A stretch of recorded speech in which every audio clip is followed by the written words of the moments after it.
Hi everyone, my name is Enda and this is episode 5 of The Yarn and the Restless. On this channel, I've just been making weekly updates on my projects and what I've been up to. And thank you so much for being here. Thank you so much for everyone that has chimed in the past and has commented and liked and subscribed. It means a lot to me, so thank you so much. I feel like I haven't done that much this week just because I haven't been I haven't been physically feeling that well. I had a headache that lasted most of this last week. Apologies for all the sound in the background if you can hear that. I live in an urban area, so there's going to be sirens and whatnot. Excuse me. Yeah, I just wasn't feeling very well this last week. I do have things to show, but just didn't feel like my usual self. I did bring out a few projects that have negative attachments to them, and I wanted to bring them out and show them and talk about how that happens. And it takes time to get back to it, if ever. Unfortunately, it's like a few projects that I really, really love and want to wear. Um, but sometimes periods of our lives, always kind of, for me at least, get attached to our projects. And that can be really difficult. It can be really nice and it can be really difficult. So to start off, I wanted to show what I'm wearing. This is the top that I was making the last few weeks. How do I describe that? Just like a looser gauge top that I was making in between things whenever I had some idle time for my hands to just knit stockinette flat. I added a Latvian braid that goes down the side too, and it's on the back panel as well. I'll try to stand up, but the frame that I'm working with is pretty limited. It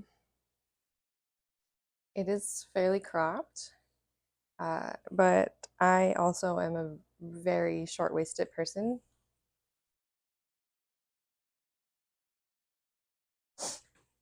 But I love it. I am writing out how I did this. It was just planning on it being a self-drafted top for myself, but I think I'd like to share it with everyone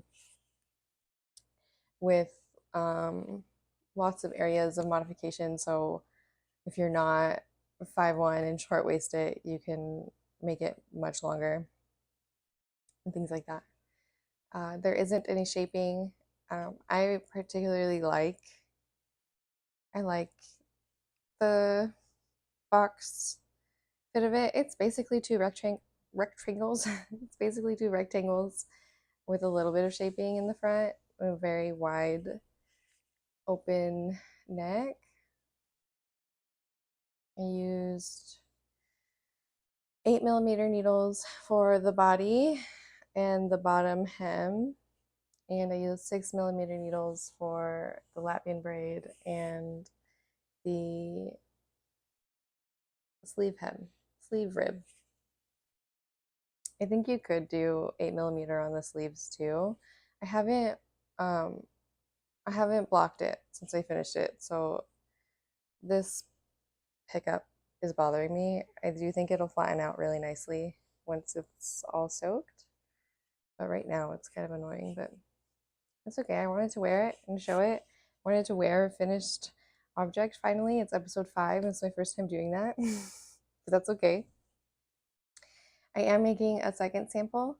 I think before I share it with everyone as well, I think there's some things that I can do here that will look better.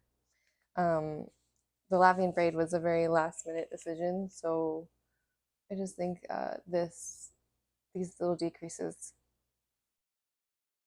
the decreases were fine, but the way I picked up afterwards could be neater. Maybe it'll be exactly the same, just a neater job on my end, my handwork, but we'll see. I do want to show, no, what is it caught on? The beginning of the second sample. It is in this really, really bright blue, and I am making this one a little bit bigger. I like this one a lot. I think I'll go to it pretty regularly. I just also want a bigger one. And this yarn is a little bit thicker than this yarn. This is a sport weight on 8mm, and this is more like a DK weight on 8mm needles. Millimeter, sorry. Still almost the same exact gauge. It might just be making it a tad bit bigger, but that's okay. This yarn I do want to talk about just because I repurposed it from a sweater that I thrifted at a secondhand shop.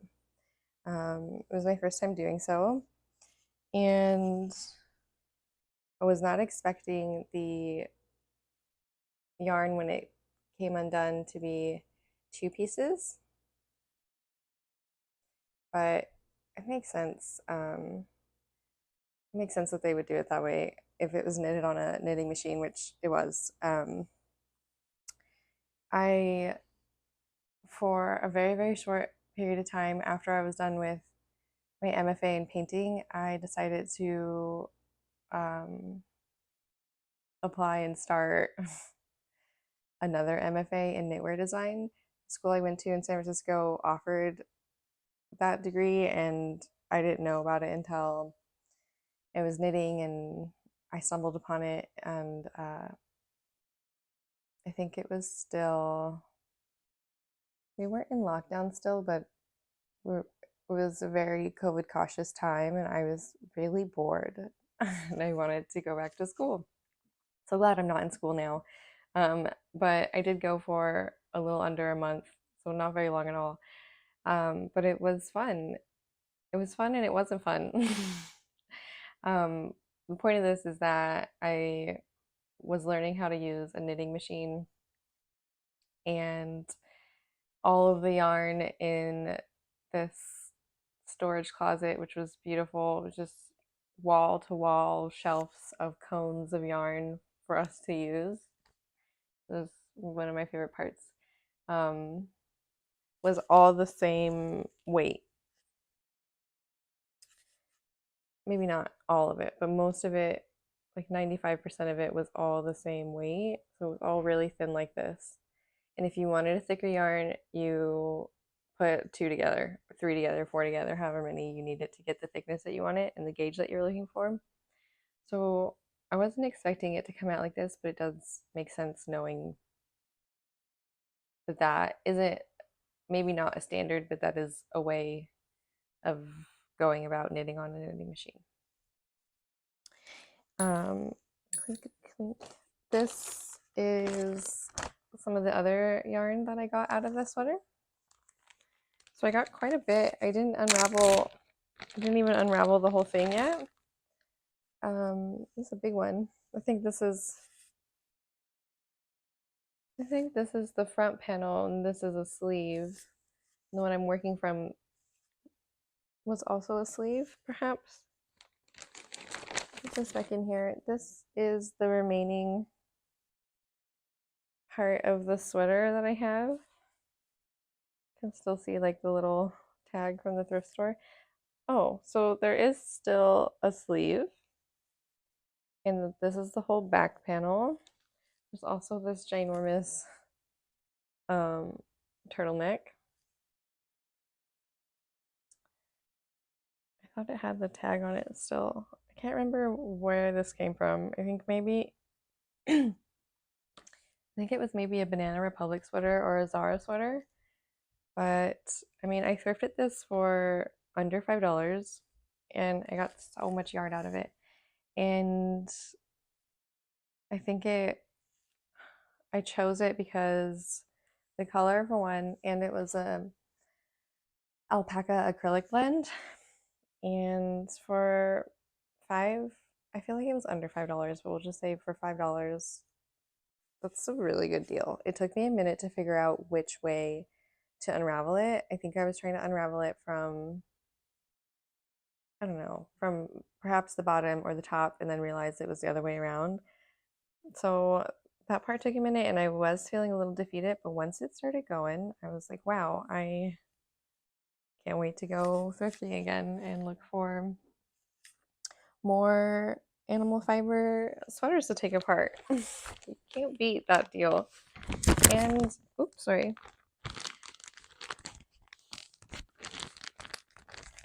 And you're repurposing fiber that's going to go into the landfill.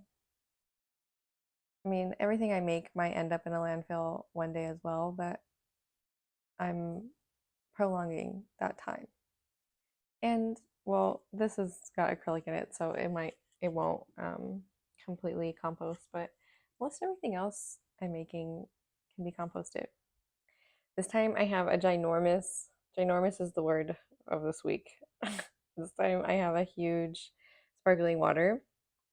I'm tired of my throat hurting when I do these videos. It looks like a giant can of beer.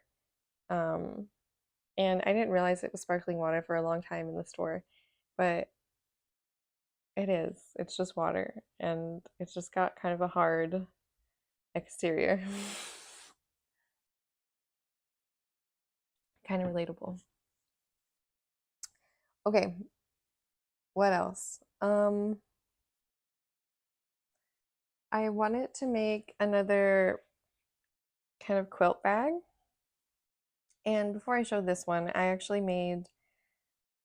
pulled out where I keep all my quilting stuff and recently, and I saw so many quilts in progress that I forgot about, including a bunch of half triangle squares that I made a while ago. I didn't do anything about. Like, I did all of the hard work, and it was just time to put them together.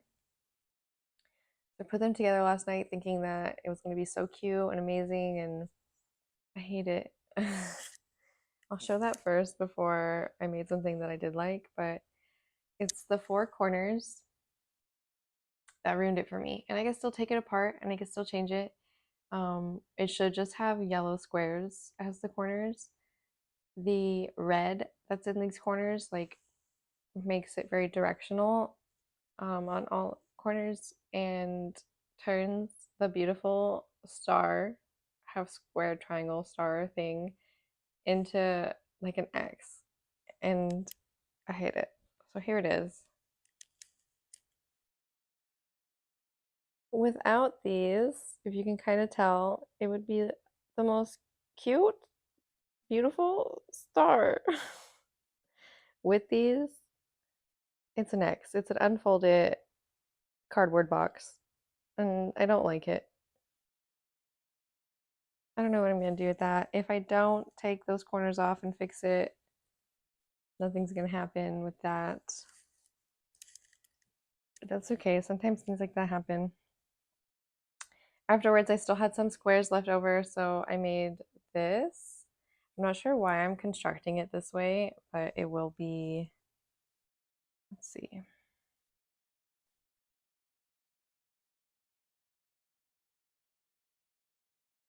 Will be a small bag like this. Oops.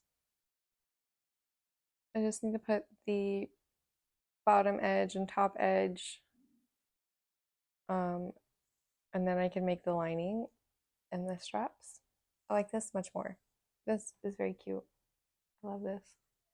I kind of want to do some embroidery on the pink inside diamond, but we'll see what happens. Okay, so I did that last night actually. Maybe I already said that. Okay, and just a quick update on the really large cardigan that I've shown that I'm taking apart. Thank you to everyone that has commented on it. I appreciate that I appreciate the comments in general. I appreciate that the cardigan seems to be kind of cool. I, make these things in my home and show a select few people. So it's nice. It's validating that people like looking at what I'm making is what I'm trying to say, I guess. Just thank you for being here. This is what I have left. This is just the back panel now. So I took apart the other front panel, and this bag has grown. I feel a little annoyed with this project. I was trying to think about how I could change the color palette to recreate that sweater without having to buy any yarn, because the way I was knitting that cardigan, I was doing it in panels and snipping each color when I changed per row instead of like bringing up the different colors as I was working.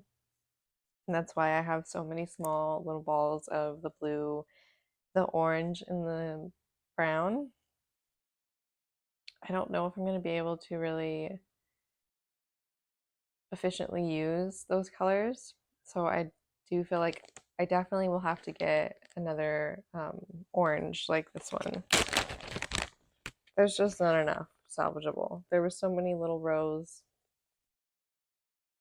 where I had like a piece like this long that it's just it's not gonna work. It's kind of a waste. But I do save all those little pieces so I can stuff something I think I'm gonna make. I mean, I don't have anything in mind. I just save it for stuffing. But really, I think it's just a source where moths can come into my home. Anyways, I think I'll have to buy more of this or something, obviously something similar to that. I don't know where I got it. I know where I got it. I don't know what this is.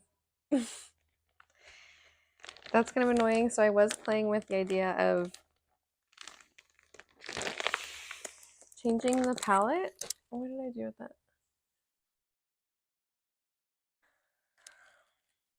So I brought some greens into the picture. This blue is a no for me. So let's just like fold it out of here.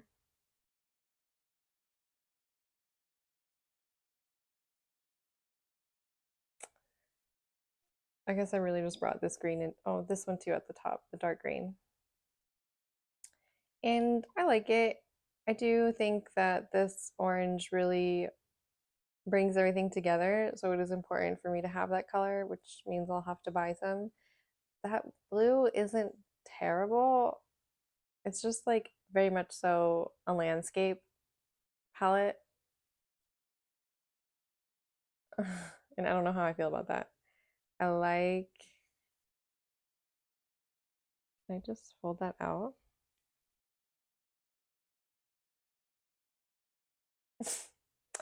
I like the dark green. I don't know why I'm trying to do this.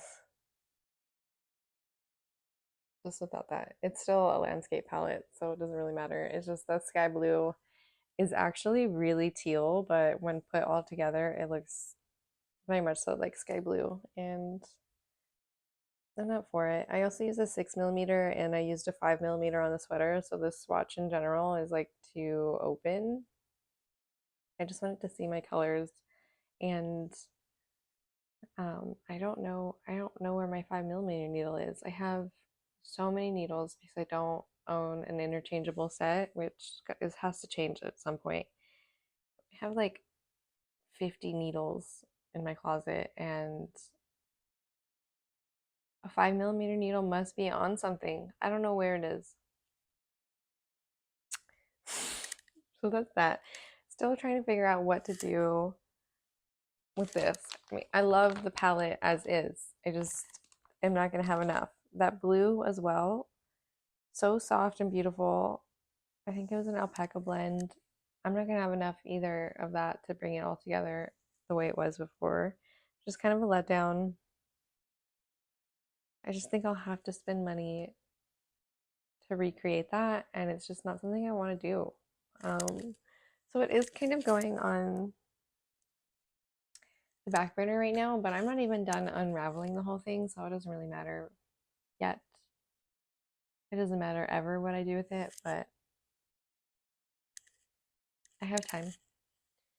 Over here, I have this. Forgot that I made this. This I made with the hand spun, the yarn that I made. I love it. I love that like you can see thick and thin spots. It's very, very hand spun. And I hand spun it. This is just like an I-cord thing, which is also so thick and thin. So it's much too warm to be wearing this right now, but when it gets more chilly, I love wearing doesn't look good with my vibe today, but I love wearing like a little ear warmer. And I don't particularly like it being like a tube, like a sweatband type feel, because I want to be able to wear my hair down, and I'd have to wear my hair up with the sweatband thing. So I just made it be a tie.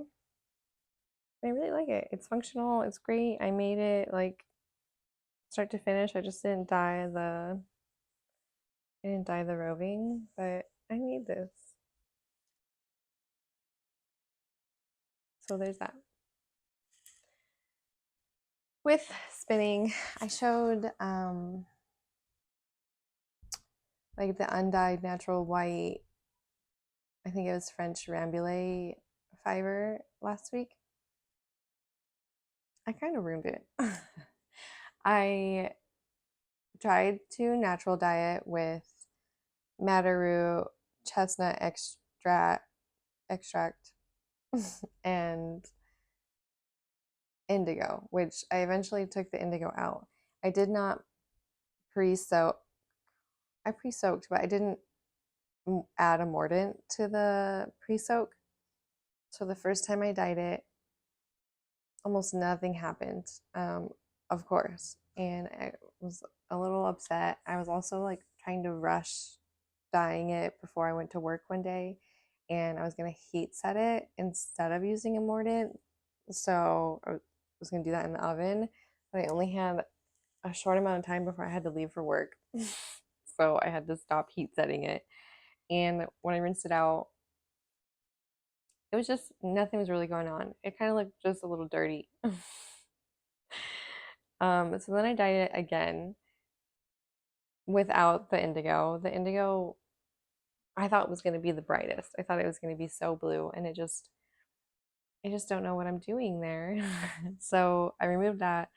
More madder root, more chestnut extract, and I know turmeric isn't light fast. I think it's considered a, I don't know if that necessarily means a fugitive dye. So I think it just means it doesn't last.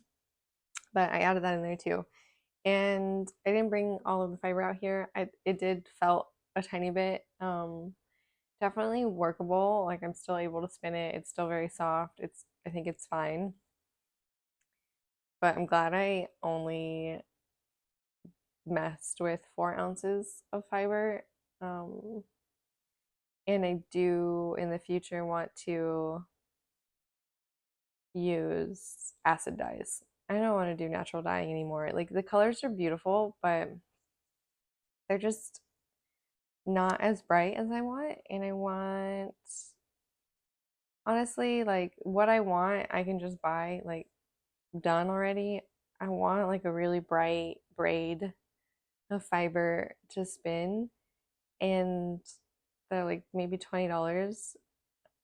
And buying all the dye, doing all that work is going to be more than $20. So I think I might just purchase braids of fiber that I want to spin. But this is how the naturally dyed fiber is coming along. It's really subtle. It's very pretty, but it's also very subtle. The madder root is the most color. And then like this color is from the chestnut, but to me, I think because I know what that white fiber looked like undyed, it just looks kind of dirty, which is kind of unfortunate to me. But it's still beautiful. I'm still gonna spin it up, still gonna apply it, still gonna knit with it. I feel committed in that sense. But here is my naturally dyed fiber that I'm spinning.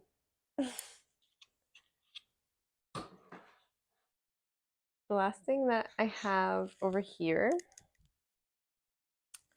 is this 1x1 ribbed cardigan that I've been making, and I haven't shown it for a little while because I wasn't working on it, but I have put in some inches. I don't know if the microphone just picked up my stomach growling, but I am really hungry. This is, oops, this is where I joined the second ball. And I think the last time I showed it, I was maybe just a little bit above that. So I have done some, and I am moving a bit faster on this. So I feel a little more inspired to work on this one. Also because I was in headache land this past week. This was really easy. I don't have to look at this when I work on it, so I'm able to just kind of either close my eyes and work or watch something or whatever. I don't have to look at it. I don't have to look down. My neck doesn't have any pressure. With my headaches, I was having a lot of neck pain. It just felt like I couldn't exist in any position without my neck hurting. So this was really nice to work on. This is how much I have. I keep touching my microphone. This is how much I have left of the second ball. So moving right along. Um, this is all undone for no reason.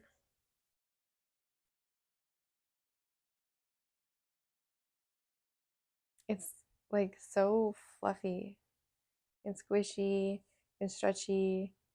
I don't know how to knit in brioche, but it reminds me of that just because of how like stretchy it is. It's just 1x1 rib though. Very basic, very simple. I do think I'm gonna add a double knitted button band all around it. And I think I will be writing a pattern for this, and I'm uncertain if I'm gonna have it free or donation based or very, very affordable, like $2, just because there are a ton of sweaters like this out there. There's a ton of sweater patterns. There's a ton of free sweater patterns that you could very easily turn into this. And it's not a groundbreaking work. I'm not adding anything spectacular to this that I know of so far. Um, and I don't think it should be something I profit off of. It's just a self drafted sweater that I want to share how to make. It's way too basic. I think I was talking to a friend about this in communal knowledge.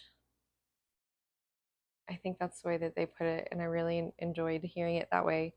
Um, should not be so capitalized off of. Uh, Knitting and crocheting and making has been a part of our human history for so long that some of it is communal knowledge that when when we write a very basic knowledge pattern and sell it for $8 to $10 or even five, it's not very fair. It also shows some people that they have to pay that in order to make that when it could be really beautiful and beneficial to just share resources on how to do so for free. There are YouTube tutorials that are free that people are making and putting out there because it's communal knowledge to share.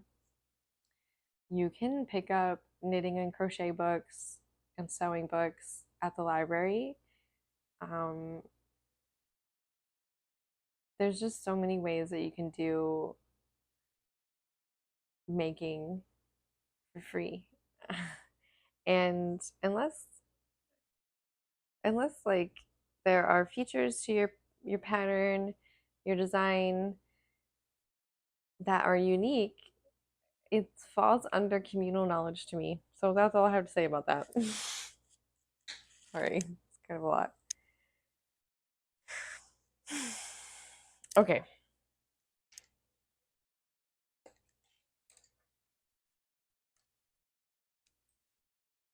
I haven't worked on this in about a year, says my Instagram grid from when I looked at last time I posted, which is probably the last time I worked on it.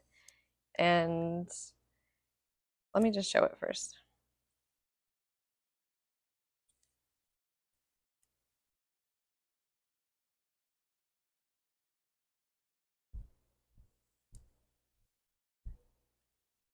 It's a little wrinkled. Oh, I thought there was something on it. Because it's been in a bag for a year.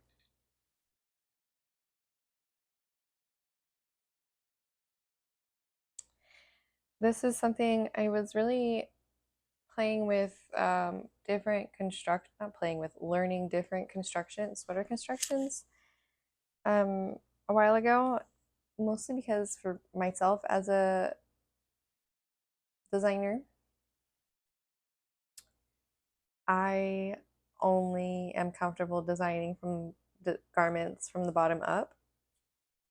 And I know we live in a time of knitting from the top down. There are other reasons why I prefer knitting bottom up more than my comfort. I enjoy color work and I want my stitches to look like V's instead of A's. Whereas when you're knitting top down in color work, it looks different. And when I'm designing color work, I'm thinking of them as V's. So I want them to knit as V's. Whatever. So I was designing or self-drafting a raglan sweater from the bottom up, knitting the sleeves separately and joining them, and then knitting in the round up to the neck hole. I do really like, it's nothing really special, this garment, but I do really like having the folded hem edge on everything. I do think I'm going to do that around the neck, and I'm figuring out how I'm going to do that, but I think it's going to be fine. Um, and I am adding some color work around the yoke that I just started doing this morning after I switched out the needles I was using, because that is why I put this piece down for so long. When I had joined the sleeves and it was the circumference around my body and my sleeves, I did need a longer cabled needle. But it was so hard. The the cabled needle that I had was much longer than I needed for my sample size, and I really did not enjoy pulling the needle constantly and moving my work around that way. The needle I was using also just like wasn't smooth in doing that, and that was very annoying for me. And I got really fed up and was just like, I can't do this. I can't work on this. It's so unmanageable. And then this morning, I was just like, why don't I just put it on smaller circumference needles? Like, even if it's bunched up, it will very quickly decrease down since I'm working up and decreasing as I get to the neck. And so I did that, and now it's so much better. It's so much more smooth. There's no like extra cable hanging out. It's just much breezier. And I'm really excited to work on this now. This is something that I'm also going to share, and since it's really not that groundbreaking either, it's just a bottom up raglan, which falls into communal knowledge. I do think that I'll think about how I'm going to share it. It does have slight differences, but nothing that like you couldn't modify in any basic free pattern. There is shaping, there is the folded hem, and the color work that I'm adding in the yoke is very, very basic and definitely a part of communal knowledge. So I do think that I would want to share many different uh, stitch patterns that you could add into it. Like I think I'd want to I think I would want to share this as like build your own raglan sweater with color work, without color work, any color work you want, shaping or without shaping, um, and still have it priced, if at all, very, very low. I just think that's the right thing to do. When I make sock patterns or some other sweater with a lot of color work or elements that I'm adding from my own inspiration and desires and heart, those are paid for patterns. The most of my sock patterns have designs that I have created myself and things like that. But again, like you could take any basic, I don't know why I'm on this tip today. You can take any basic vanilla free sock pattern and add color work to it if you just know your stitch count, which you do. It's in the pattern, and add some sort of motif that fits within that stitch count. Anyways, designers have to make money, and there's also a line between profiting off of something that has been a part of um, the nature of that art for so long and profiting off of something that you designed from your own creative mind. Okay, I think that's all I'll talk about with that theme. So this is back on my needles. It's back in my life. It's back in my heart, and I am so close to finishing it. All I have to do is maybe like this much of knitting, and it's decreasing. So every other row is getting shorter. I'm close to the finish line with this, and that feels good.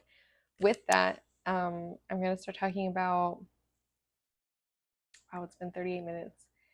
The projects that I have languishing on needles that are attached to negative memories, times in my life. And this first one is almost done. I'm actually just finishing the button band, which is attached to the bottom hem, and then it'll be done. Like there's maybe like 5 to 10 rows left of this entire garment. And it was also a test knit that I did not finish for Taylor Owen, I think the bookkeeper cardigan, which I'll link to her in the description and the pattern, or maybe her pattern store, because she has a lot of beautiful patterns. Um, one of my first test knits that I completely fell off of, and when I reached out to her and told her that one of my family members got really sick and that I was going to leave and go visit him, she was really understanding, and she's just a really nice person in general, but also it's just one of those things that people can say as an excuse to get out of something. And my mind cannot get off that she might think that I lied. But I didn't. That actually really happened, and that's why it's not done. So let's see. Let me unravel this. This has been in a bag for over a little under a year. I don't know how long. It's very wrinkly. So close to being done. And it is a little scrunched up on the needles because it is attached all the way around the neck down and then all the way around the bottom hem. Because that's just how the um, ribbing worked, which is actually really nice. Let me try to sit up a little bit.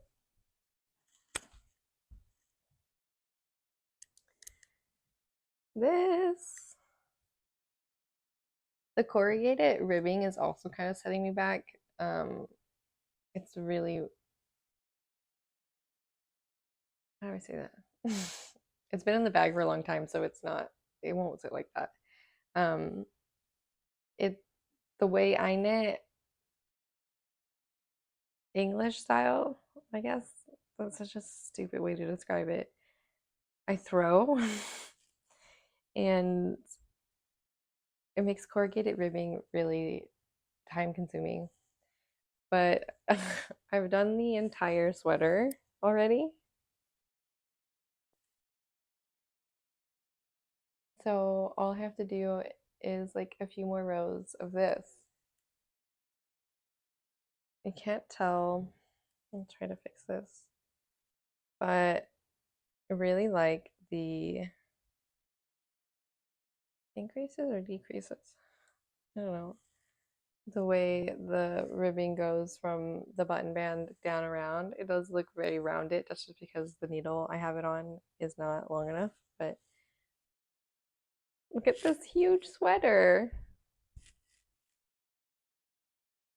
I want to wear this so bad. I love the colors that I used.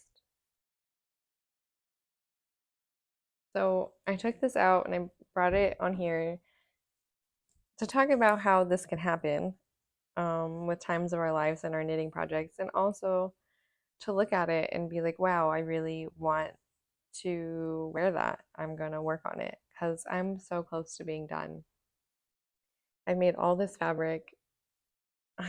There's no way I'm just going to never work on this. Using these to finish it up. I had bought quite a lot of this yarn. I said that I wasn't going to talk about brands and stuff. I am going to talk about this.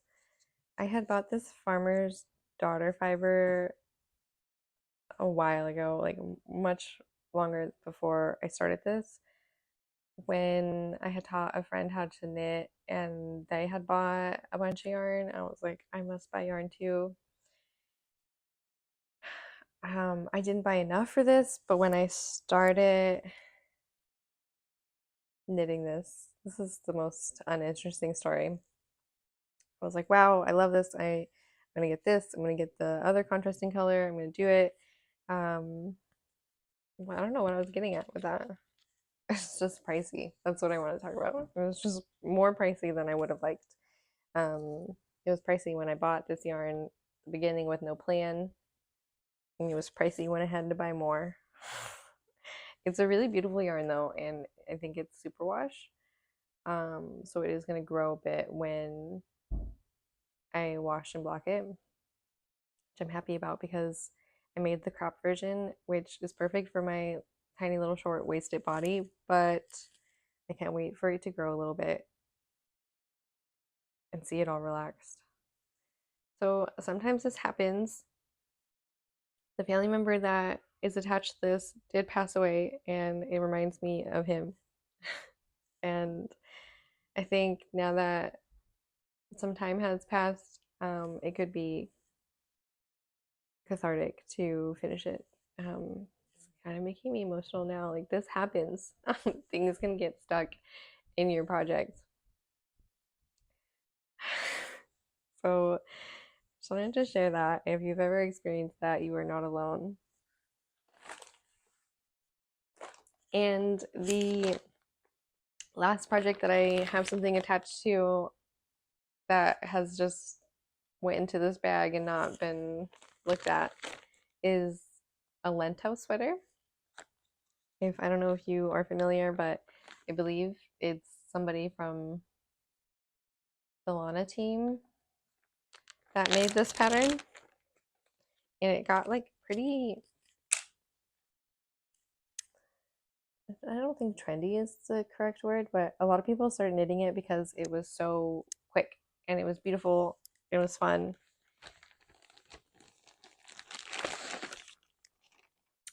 And the part of my life that got attached to this was I had a trip planned to go to Copenhagen for my first time. And I had already had this on the needles, but in my mind, I knew that I wanted to finish it there. Um, I was planning on putting in a lot of work on the flight, which was like 11 or 12 hours, and knitting on this everywhere I went, and then having this garment that reminded me of that entire trip. I ended up not going on that trip for various reasons, and so that's why it's not done. And it reminds me of that very much so. I was using this, uh, I don't know if it's pronounced hobby or hobie, mohair that I didn't like. I bought it a long time ago to knit something for my sweater for my sister, and I didn't do that. And so when this pattern came out and it required like a fingering weight and optional mohair, I was like, I can get rid of this by putting it into this. This is a self-striping sock yarn that is really, really pretty. But when I bought it, I thought I was going to make socks out of it. And I'm just not that kind of a sock knitter. I like to be really engaged in my sock knitting and incorporate a lot of color work or texture, mostly color work. I don't really like doing texture. I don't know why I said that. So with this, I wasn't going to really be able to put color work with it. Maybe if the color work was just in this and it was in like a really light or dark main color, but it just wasn't going to happen. And I had two of them. So let's show the actual sweater. What size needle is this? A US 9. Oh, 5.5. I thought it might have been the 5mm needles that I couldn't find. So I haven't even separated for the sleeves yet. And so it's bunched up, is what I'm trying to say. It's really bunched up, and I can't unbunch it for you. Which side? That's the back. It's really pretty though.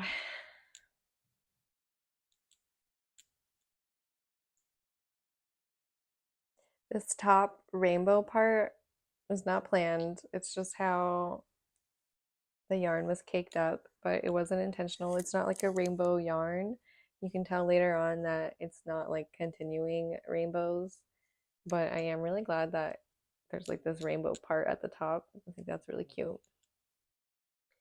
I don't remember what yarn I'm using as the ribbing. I don't know. It's been a while. Um, you can kind of see that now. That's like going to be a sleeve. I'm very close to separating for the sleeves. So I would like to get back to this. But again, moments of our life can get attached to our projects and languish. When I look at this, I think about how I didn't go to Copenhagen and how I want to, but I will. I think it would be really nice and also, again, cathartic to finish it and then one day wear it in Copenhagen. Let's do it. Like, Let's do it. Just reminded me of I'm watching Love Island and it's the USA version, and they say let's do it a lot, and it's so terrible and ugly. And here I am saying it too. Okay, that's that. That's all. I haven't worked on anything else. So all of the other projects that I have shown and talked about, I haven't touched. It was just a strange week for me, and I've just been prioritizing resting. Today's the first day that I really got like up and ready, and I had intentions of going to a really cute sticker fair that quite a few of my friends are a part of or going to. But I honestly don't feel good. Um, I'm prone to having chronic migraines, but I haven't had them in a while, and it's just really taken me out. And that's okay. I feel like it does take a toll on my social life, and it's really hard mentally for me to, oops, to come back from that. Um, like saying that I want to go to something, canceling because I have a headache. It just again seems like one of those excuses that like anyone can use, just like the oh my grandpa's sick. But both are very real, and nobody's actually thinking that I am lying about those things, but in my mind I feel like it's possible that people are imagining or not imagining that people can be taking it that way. And it's unfortunate and it's hard to come out of. It's hard to return to socializing and explain myself or feel like I have to explain myself. So that's just where I'm at. um, I am just going to continue to prioritize resting and knitting, and I have been um, doing a lot more for my other jobs, my tattoo jobs. I tattoo job. I've been drawing a lot for. I have been painting a lot for my painting job, which is just I'm just a self-employed artist doing many things. It's not like I don't have a painting job, but then I do. I finished a painting I think last week. I don't know when I finished that one, and I have been sitting down to paint more, which feels really good. Um, Again with the sweater that has the attachment of my grandfather becoming ill and eventually passing away this year. I stopped painting after that. When he passed away, I just couldn't sit down and do it. And now it feels really good to be able to. It feels really good that I've been working in a more intuitive manner, which is not like me at all. I'm very planned. I know what the final painting is going to look like, and I just need to execute it. And excuse me, and that just hasn't been working for me. And all of my paintings have been around the grief that I have been managing and navigating from his passing, and it just feels good to be sitting at my easel again. So that has taken away some of my knitting time as well. But I mean, I just talked for a whole hour and I still have lots to show. So perhaps my idea of knitting less isn't that less. I don't know what I'm trying to say. But that's that. That's all I have to show. I wish I could show you my adorable cat sleeping next to me. Thank you so much for being here and listening and being a part of this. I would love to know what you're working on, if anything. I would love to know if you have projects that get times of your life attached to them and if or how you work through that. Um, yeah, thank you so much for watching, and I will be back next week. Bye.